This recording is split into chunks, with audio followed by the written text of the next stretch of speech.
Assalamualaikum warahmatullahi wabarakatuh. Hai, selamat pagi, siang, sore, ataupun malam untuk kalian menonton video ini. Selamat datang di kelas Padika Dagu.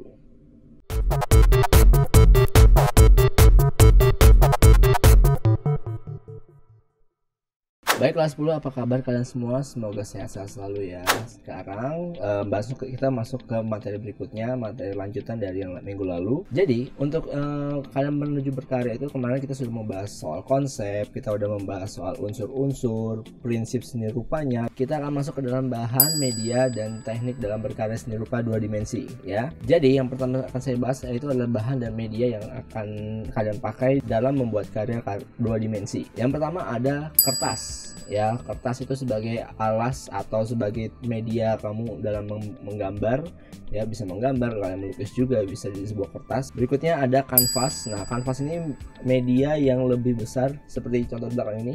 Ini adalah contoh menggunakan kanvas terbuat dari kain belacu ya, biasanya kain belacu yang kemudian diolah lagi dengan kayu reng. Berikutnya ada alatnya adalah pensil. Pensil ada 3 jenis pensil. Yang pertama pensil H, pensil B, dan juga pensil Conte. Pensil H atau hardness atau hard ya, jadi ini memiliki kekuatan yang sangat keras. Maksudnya adalah ketika kita menggoreskan pensil itu, hasil yang diciptakan dari pensil itu merupakan hasil yang tipis, tidak tebal. Sementara untuk B adalah pensil blackness atau black, jadi dia menggunakan tingkatan pensilnya itu lebih gelap dibandingkan yang H tadi. Tingkatan untuk H dimulai dari tingkatan H, HB, dan juga sampai 9H. Begitupun sebaliknya untuk yang B juga sama. HB itu yang standarnya, kemudian dia sampai 2B yang biasa kalian gunakan, dan ujungnya adalah terakhir paling tebal itu adalah 9B. Yang ketiga adalah Conte. Conte itu adalah arang yang lebih halus, atau biasa kita menyebutnya adalah karkol. Karkol itu yaitu bahan dari pensilnya, tapi kalau Conte ini dia bentuknya tidak menggunakan kayu, jadi pure hanya batangan arangnya saja. Yang keempat adalah pastel, yaitu pastel itu adalah olahan dari tepung warna yang berbasis minyak. Kemudian pastel ini yang lebih halus daripada krayon. Yang kelima ada krayon. Krayon ini terbuat dari lilin atau kaolin yang diberi tepung warna. Jadi dia secara tekstur juga lebih kasar atau lebih berminyak dibandingkan pastel. Yang keenam ada cat. Cat itu ada berbagai macam jenisnya. Yang pertama ada cat air atau watercolor. Yang kedua cat minyak, adalah pigmen warna yang bercampur dengan minyak. Cat poster atau cat plakat. Cat poster atau cat plakat yang lebih tebal atau lebih padat daripada cat air. Terakhir ada cat akrilik, yaitu pigmen yang bercampurkan dengan resin atau bisa disebut getah dari beberapa jenis tumbuhan. Yang ketujuh ada kuas. Kuas yang digunakan dalam cat minyak itu lebih keras dibandingkan kuas cat air. Dan kuas ini terdiri menjadi 2 macam, yaitu kuas lancip dan juga kuas pipih. Yang kedelapan adalah palet. Palet itu adalah wadah atau tempat untuk menuangkan cat. Yang kesembilan ada spidol. Spidol itu juga memiliki spidol permanen ataupun spidol marker yang biasa yang bisa dihapus. 10 tinta bak atau biasa kita menyebutnya juga dengan tinta Cina, yaitu ada cairan yang lebih pekat daripada cat air. Biasanya dibuat untuk membuat siluet ataupun teknik blok. Yang ke-11 adalah ekolin.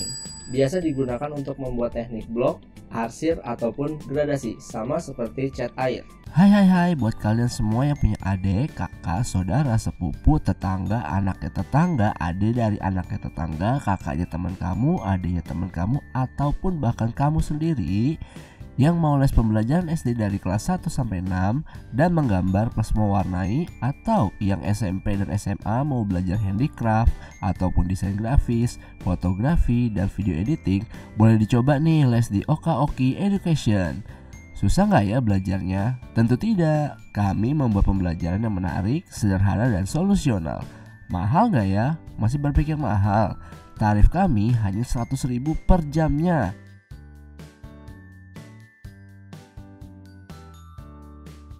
Masih ragu? Silakan hubungi langsung di nomor yang tertera di poster awal ya. Terima kasih. Oka-Oki Education, pembelajaran privat menarik, sederhana, dan solusional. Sekarang kita masuk ke dalam teknik berkarya dalam seni rupa dua dimensi. Yang pertama yaitu adalah teknik plakat. Teknik ini biasanya memakai cat poster, cat minyak, akrilik yang digoreskan dengan tebal sehingga menghasilkan warna yang padat dan pekat. Jadi dia biasanya tidak menggunakan terlalu banyak warna sehingga yang dihasilkan pun menjadi lebih pekat ataupun lebih tebal. Kedua adalah teknik kolase. Teknik kolase adalah teknik melukis dengan cara memotong kertas yang kemudian ditempelkan pada sebuah objek tertentu sehingga membentuk sebuah lukisan. Teknik ini akan menghasilkan lukisan yang realis atau abstrak dari potongan kertas yang telah ditempelkan. Hasil karya seni rupa dari teknik ini biasanya sering disebut dengan mozaik.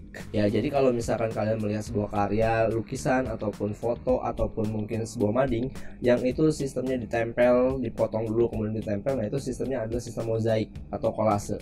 Yang ketiga, teknik transparan. Teknik transparan merupakan teknik yang sering dipakai ketika menggambar atau melukis. Biasanya memakai cat air, tapi hanya sekedar digoreskan tipis-tipis saja, sehingga akan menghasilkan tekstur yang transparan. Jadi dalam penggunaan teknik transparan ini biasanya digunakan cat air yang mungkin pernah kalian lihat di beberapa video, beberapa tutorial menggambar yang ketika kita membuat sebuah langit, membuat sebuah awan ataupun membuat sebuah laut dengan teknik tipis-tipis, ya, merubah warna dari warna yang paling gelap menuju warna yang paling terang. Yang keempat, teknik 3M, melipat, menggunting, dan menempel. Teknik ini adalah teknik manipulatif lembaran-lembaran kertas yang dirangkai dengan sedemikian rupa sehingga membentuk sebuah bentuk karya seni 3 dimensi. Jadi dalam teknik ini biasanya digunakan dalam tadi seperti mading, kemudian juga bisa menjadi sebuah poster yang kalian membuat lebih timbul atau membuat gambarnya lebih menarik untuk dipajang ataupun untuk ditampilkan. Yang kelima, teknik akuarel atau sapuan basah. Teknik ini dapat menggunakan bahan dengan campuran air di atas kertas, kain, atau bidang lain. Bila menggunakan bidang gambar berupa kertas, maka dapat digunakan cat air, cat poster, atau tinta bak.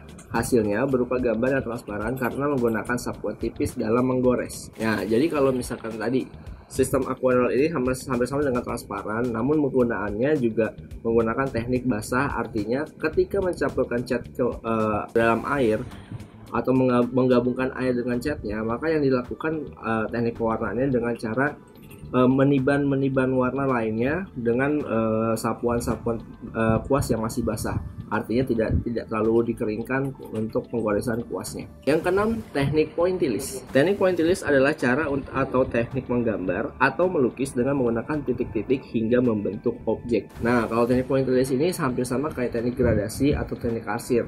Cuma bedanya dia membedakan warna yang paling gelap ke terangnya itu menggunakan teknik titik-titik. Biasanya alat yang digunakan adalah pena atau ballpoint. Biasanya juga menggunakan teknik spidol. Tapi yang lebih sering digunakan adalah teknik ballpoint atau pulpen. Yang ketujuh, teknik arsir. Dibuat dengan menorehkan pensil, spidol, tinta, atau alat lain berupa garis-garis berulang yang menimbulkan kesan gelap terang atau gradasi. Nah, teknik arsir ini yang biasa kalian gunakan nih kalau dipakai pensil. Jadi ketika kalian membuat sebuah garis-garis dari yang gelap menuju ke terang ataupun sebaliknya, itu adalah teknik goresan untuk menciptakan volume atau ruang atau juga dimensi dalam sebuah gambar kalian. Yang kedelapan adalah teknik dusel atau gosok. Adalah teknik menggambar dengan cara menggosok sehingga menimbulkan kesan gelap terang atau tebal tipis. Alat yang digunakan antara lain pensil, krayon, dan konte. Nah, kalau untuk menggambar dengan teknik dusel ini hampir sama dengan teknik arsir. Hanya saja kalau arsir pure atau murni menggunakan goresan tangan yang tanpa digosok kembali. Sementara untuk teknik dusel atau gosok dengan teknik arsir biasa pensil, kemudian kamu gosok lagi dengan menggunakan tisu yang kemudian nanti akan menciptakan arsirannya atau gradasinya lebih halus dibandingkan arsiran yang seperti biasa. Yang ke-10, teknik semprot, yaitu cara melukis dengan cara menyemprotkan bahan cat cair dengan menggunakan sprayer. Untuk melukis dengan teknik ini kita harus berhati-hati untuk setiap poin lukisnya. Contoh lukisan teknik semprot yaitu gambar reklame. Nah, biasanya kalau teknik semprot ini kita menggunakan alat yang namanya spray paint atau kalian biasa menyebutnya sebuah pilox. Sebenarnya pilox itu merek, tapi ya sudahlah. Oke, jadi teknik spray paint ini biasanya menggunakan cetakan lagi atau semacam master pola yang akan nanti membentuk sebuah gambar atau karya. Di situ ketika kita menyemprot itu akan menciptakan karya dua dimensi seperti lukisan. Contoh seperti ini.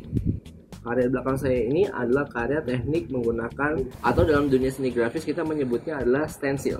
Baiklah, itu tadi yang sudah saya berikan informasi tentang alat dan media dan juga teknik dalam berkarya seni rupa. Tapi pada dasarnya alat dan media dalam berkarya seni rupa itu kalian biasa gunakan dalam sehari-hari. Paling hanya beberapa item yang kalian baru tahu bahwa oh ternyata ada cat yang seperti ini, oh ternyata ada alat lukis yang seperti ini, oh bahkan ada bahan yang baru yang kalian baru tahu. Mungkin kalian, oh ternyata ini adalah sebuah media, oh ini adalah sebuah alat, oh ini adalah sebuah alat dalam menggambar, seperti itu. Oke. Nah, dalam teknik berkarya juga kalian baru tahu kan, oh ternyata yang saya lakukan ini adalah doodle, oh ternyata yang saya lakukan adalah arsir, oh ternyata yang saya lakukan ini adalah teknik akuarel kalau kalian menggunakan cat air. Jadi yang sekarang kalian sudah pahami, yang sudah kalian tahu bahwa teknik berkarya seni rupa itu ada berbagai macam. Baik, sekarang saya akan memberikan tugas kepada kalian, di mana tugasnya ada dua. Oke, dua tugas. Oh, Bapak tugasnya banyak sekali. Tidak, dengan waktu yang lebih panjang. Oke, saya memberikan tugas ini dua, tapi saya akan memberikan waktu pengumpulan yang lebih panjang. Kemarin kalian sudah saya berikan tugas untuk menggambar sebuah pemandangan dengan menggunakan pensil. Nah, sekarang kalian bereksplorasi dengan media atau juga alat yang sudah kalian tahu. Oh, saya punya alat ini, saya punya bahan ini. Eksplorasi alat dan media bahan kalian, yang kemudian kalian tuangkan ke dalam media gambar, ya. Dan model gambarnya yang pertama adalah kalian diminta untuk menggambar model sebuah boneka. Ya, boneka itu boleh hewan, boleh juga bentuk-bentuk objek lainnya. Satu saja, ya. Jadi satu boneka kalian boleh kalian foto dulu atau kalian mau gambar langsung juga silahkan. Kemudian yang kedua adalah kalian diminta untuk membuat gambar wajah kalian sendiri. Oke, kalian diminta untuk selfie dulu seperti biasa, selfie foto biasa. Kemudian terserah arahnya mau dari samping, dari depan. Yang lebih bagus ada dari depan. Nanti setelah kalian selfie, kalian buat wajah kalian di sebuah media gambar dengan teknik yang bermacam-macam tadi. Ya, boleh kolase, boleh juga plakat, boleh juga akuarel, boleh juga doodle, boleh juga arsir, terserah. Saya membebaskan kalian. Oke, kalian jadi boleh menggunakan teknik yang tadi saya jelaskan, tapi kalian tidak boleh menggunakan aplikasi foto editor ataupun editing gambar untuk bisa menjadikan sebuah karya kalian. Tidak, saya meminta kalian untuk menggambar secara manual. Oke, kalian gambar dua objek benda tersebut dengan tenggat waktu yang dicatat ya waktunya ya. Pak, saya nggak bisa gambar, saya nggak terlalu bisa gambar, saya nggak jago gambar, saya malas buat gambar. Oke, saya minta kalian hanya untuk menggambar semampu kalian. Oke, saya tidak meminta untuk bagus, tapi saya akan mulai prosesnya. Bagaimana kalian membuat sebuah gambar yang saya minta. Nah, nantinya gambar itu kalau sudah selesai, kalian foto dan kalian kirimkan ke Google Classroom di grup seni budaya di Google Classroom, yang nantinya setelah kalian selesai, setelah kalian kirimkan baru akan saya nilai. Kalian kalau misalkan ada pertanyaan boleh tanya di kolom komentar YouTube ataupun di kolom komentar Google Classroom. Jadi ketika ada pertanyaan seperti itu saya bisa menjawabnya dengan baik. Oke, terima kasih atas perhatiannya. Semoga kalian mengerjakan tepat waktu, tidak molor-molor lagi karena waktu sudah lebih lama. Jangan lupa untuk like kalau kalian suka video ini, komen, share, dan subscribe video yang saya tampilkan hari ini dan juga video-video lainnya. Terima kasih, stay healthy, always grateful, and be happy. Wassalamualaikum warahmatullahi wabarakatuh.